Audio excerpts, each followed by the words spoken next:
Unless you have been living underneath a rock for the last few years, and all things considered regarding the last few years, it's possible that you have been living underneath a rock, you have probably heard of the term trauma.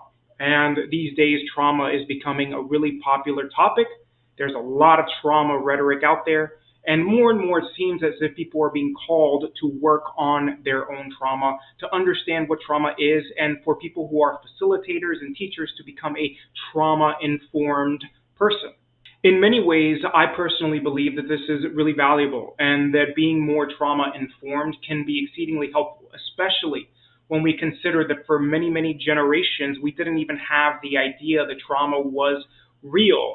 And if we're really listening to our hearts and really feeling compassion for our fellow human beings, then trying to force people to just do what you expect them to do in the face of great internal suffering, or in some cases even external suffering, just because that's what you have set your mind to, is a pretty horrendous thing to do. And so by acknowledging that people can be wounded and that people can have what we are calling trauma be a big part of their internal experience, I think that overall we're becoming more humane and more compassionate. People were expected just to carry on, to ignore the pain, to simply tough it out, to hide from what was happening within, and to just get it done. Be productive regardless of what you were experiencing. This is an ethos of modern culture, and a big part of that was the ignoring of what we could call trauma.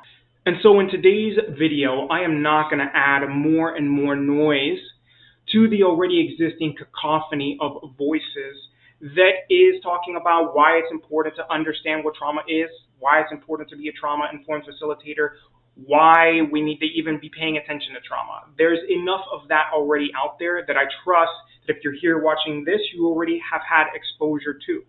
And so today, I want to discuss with you a perspective on trauma and a way to relate to trauma that I haven't really seen discussed anywhere else. That doesn't mean that it doesn't exist, but what I can say is that this is something that I arrived at from my own direct experience with what people might call significant trauma, as well as working with clients and helping them understand the role that trauma plays in their lives, and most importantly, in their story.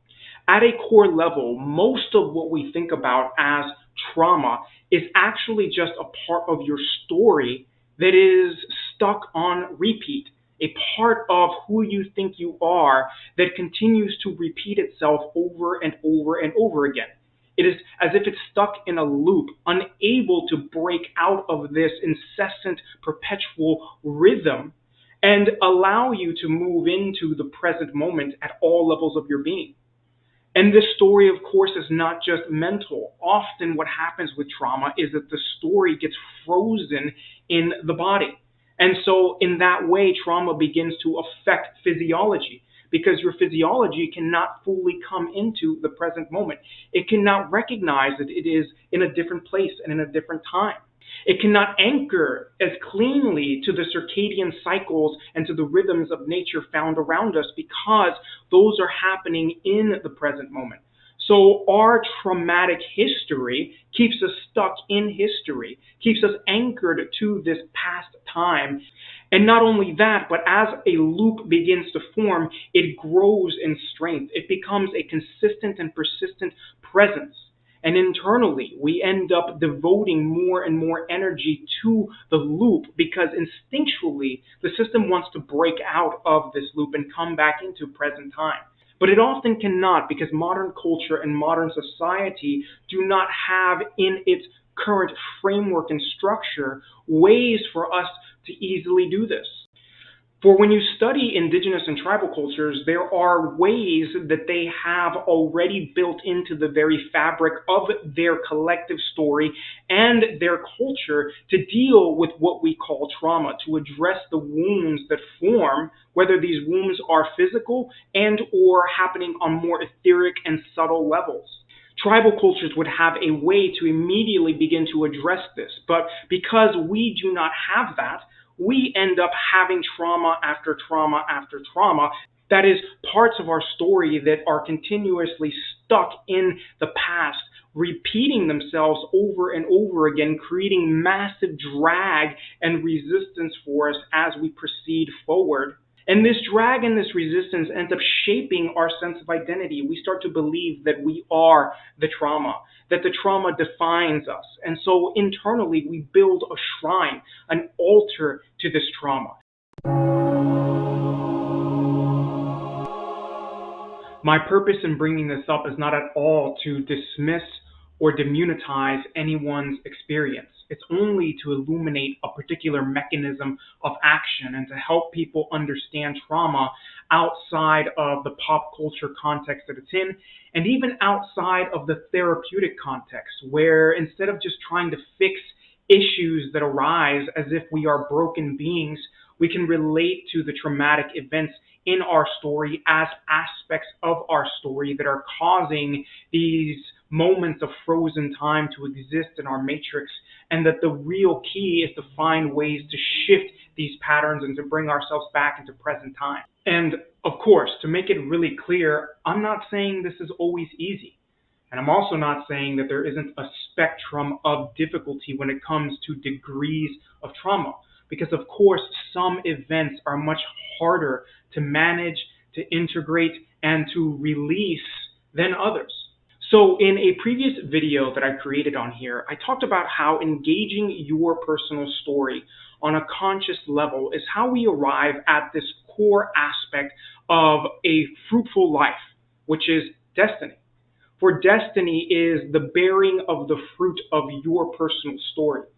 And in order to bear this fruit, in order to do the work of engaging with destiny, we have to consciously engage our story.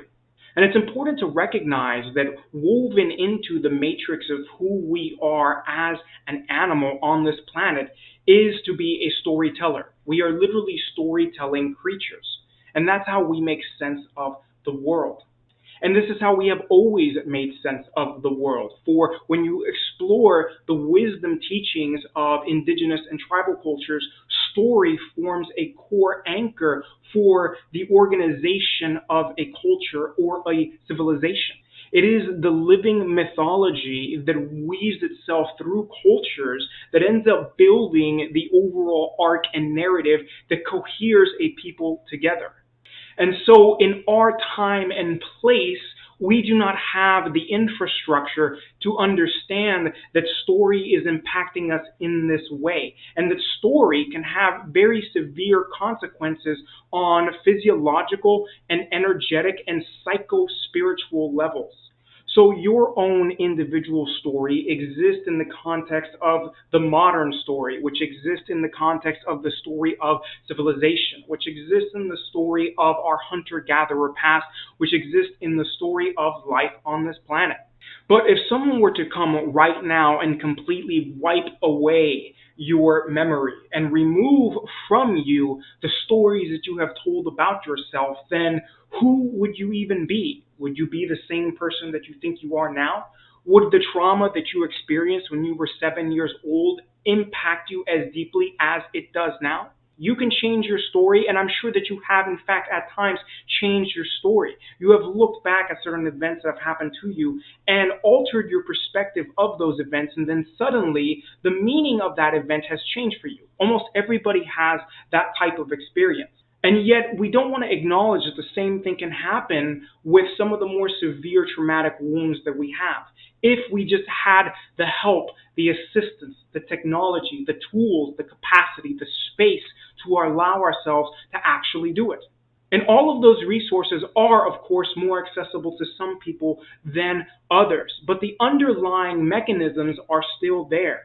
But if we do have those resources, we can move into the matrix of our story and transmute the event so that we can get out of this perpetual loop and release the energy that is stuck there so that it can flow into present time. One of the elements that also happens with trauma is that we begin to magnify qualities of that particular part of the story as the trauma accumulates inside of this perpetual loop, a momentum. For example, if a part of a trauma that you might hold in your heart is that you were betrayed by someone that you cared about in a particular event, Well, now betrayal becomes this enormous thing for you. You start to see betrayal everywhere, and you're always afraid of betrayal, even though you only experienced possibly the one betrayal or maybe two or three betrayals in the context of all of the human interactions that you've had. How many millions of times have you interacted with humans, even at a really basic level, where you have not been betrayed? Why do two or three events that happen in the context of the overall life stream that have betrayal at their root matter so much more than all of the different aspects of the story that don't have that betrayal? But this is how trauma works, is that this loop accumulates force and energy as we get polarized around it, as a charge builds up around it that we cannot release. And so it just takes on this much larger aspect of our lives than it necessarily has to. So what's really required with trauma is to recognize that we have a story arc. And this story arc is a part of many other story arcs. So an event in our culture, in Western society, might give us a sense of trauma because many people around us are reinforcing that it should be traumatic. So I have a few friends of mine at this point who have experienced sexual assault. And they were, at one point in time, victimized. And they felt in that moment like a victim. And they, however, discovered that the worst part about it was a bunch of people telling them that they should, in fact, feel traumatized about it, that it should be this huge event that shapes their identity, that they hold on to, that they become survivors. And while I understand that that might actually be the case for some people, that some sexual traumatic events could be so horrible that the trauma runs so deep that it just becomes a perpetual bleeding wound that they simply can't get out of, and I acknowledge that, perhaps for some people it isn't. And because I haven't experienced sexual trauma, I can't really say from personal experience that that is the case. But I trust in the personal experience of the people who I know who have told me that they didn't allow that to happen, that they understood that a big part of what was going on was the story, and that the worst part about it, more than anything, was people telling them that they should feel a certain way when they didn't feel that way, where the story, where that part of their story wasn't as deeply wounded as everyone else told them they should be. And these days, that's what we have a lot of, is just the rising of trauma in the collective sphere of perspective. And because of that, because it's been ignored for so long, we have this pendulum swing in the other direction that is aggrandizing trauma, that is wanting trauma to be much more than it is in a lot of situations. When we realize that life happens, that there is simply no way to go through life without getting wounded. Everybody gets wounded. And this is just as real on a physical level as it is on a psycho-emotional and psycho-energetic level. We all get cut, we all get bruised, we get broken bones, we bump up against things. And this happens not just in physical spaces, in the manifest world that we can see and engage with, but also on more subtle levels of being, what most people call trauma. And so we have to recognize that that's a part of being alive. We all get wounded, we all get hurt. It's normal. And we cannot fully escape it. So not every single wound that we experience in our story needs to be held up as some massive trauma. So when we recognize that in many ways trauma is a part of the story that simply is stuck on repeat, that is in a loop, we recognize, one, that what most of us need when it comes to trauma is a more medicinal story. It is a way of shape-shifting the story of our lives to be able to let go of that which it has been holding on to and continue into a coherent flow that is present here and now. It is a present time story that we require. So that's important to understand because we don't always have to mentalize our relationship to story. We don't always have to sit on a couch and have talk therapy with somebody in order to shift trauma. Maybe sometimes that's helpful, and if it has been helpful to you, then I'm very happy that you found something that was useful. But for many people, it isn't. They just keep repeating the same story over and over again, feeling the charge in their system, being unable to release it. And so what follows are multiple ways that I have discovered and that I have helped other people embrace that can shift trauma on direct levels of energy patterns. So instead of necessarily needing to psychologize the process and overly mentalize our experience, we can engage directly with the underlying elements that allow trauma to exist. And there's going to be three different overall principles, and we'll also discuss the exact applications of them. And the principles are, first, learning to create a sense of timelessness. Because if we're talking about time and we move in and we go underneath the pattern of linear time, then we can help recalibrate our system. And we do this with flow states. And I'll talk more about this as we progress. The next pattern is engaging directly with the currents of the past, and not just our own individual past, but the broader past that we exist within. Because our life is here right now because of the trillions of decisions and actions that have occurred in the overall collective past that have created these streams and currents of energy that have led to exactly where we are now. We are not isolated beings, and our past is not an isolated past.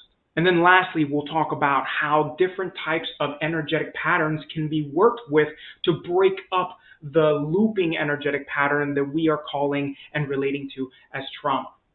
So one of the most powerful vehicles that we have access to today for addressing trauma is flow state. And I've talked about flow state before. Flow state is fundamentally one of the most powerful and potent states of experience that human beings can enter into. But one of the most beautiful things about flow is that it puts you into a state of timelessness. And so we've already addressed how trauma is about being stuck in time. Well, when we enter into flow, time evaporates and we enter into an eternalness. And this eternal state of being resets and recalibrates our system and allows on multiple levels of being for that which is stuck to move clearly into flow. And as it enters into flow, we can cycle it through the system on either physiological levels or psycho-emotional and psycho-energetic levels in order to facilitate the release of that which has been stagnant and stuck. So to quote Stephen Kotler, there has been a lot of work because of this very mechanism in using flow to override and rewrite PTSD. The Army tested a combination of talk therapy and surfing. Surfing is an experience that's packed with flow triggers. 5 weeks of surfing twice a week and regular talk therapy sessions after the surf sessions was enough to significantly reduce or completely remove symptoms of PTSD and lower people's need for medication or get them off medication completely. PTSD is basically a very strong memory that has been written and everything sort of flows back to it, and flow seems to be able to override that memory because it's such a potent neurochemical dump. So if you have access to flow, then I would suggest doing that. And bonus points if you can do this with physical flow in nature. Because as we get into nature, we start to connect into a regulating organism, an ecosystem of energetic experience that is much more present in the here and now. We are not isolated islands of experience. We are processes that are in constant communication with the environment around us. And if we exist in environments that are continuously stuck and stagnant, then we get stuck and stagnant as well. But if we can move into the natural world and experience this presentness, this presence that is here and now, these beautiful currents of energy that are flowing through the natural world, and we can cohere with them, wow, we are in flow state, in rapture with the present moment. We can begin to release these layers of stuck time. Another layer of how we can address trauma in a non-psychological manner is ancestral veneration. And obviously I'm biased. I love working with my ancestors, and I suggest that most people have some kind of ancestral veneration practice. What we do not realize is that so much of our trauma has to do with the collective stories that we have inherited from our ancestors, because they are aspects of the past. They are aspects of time.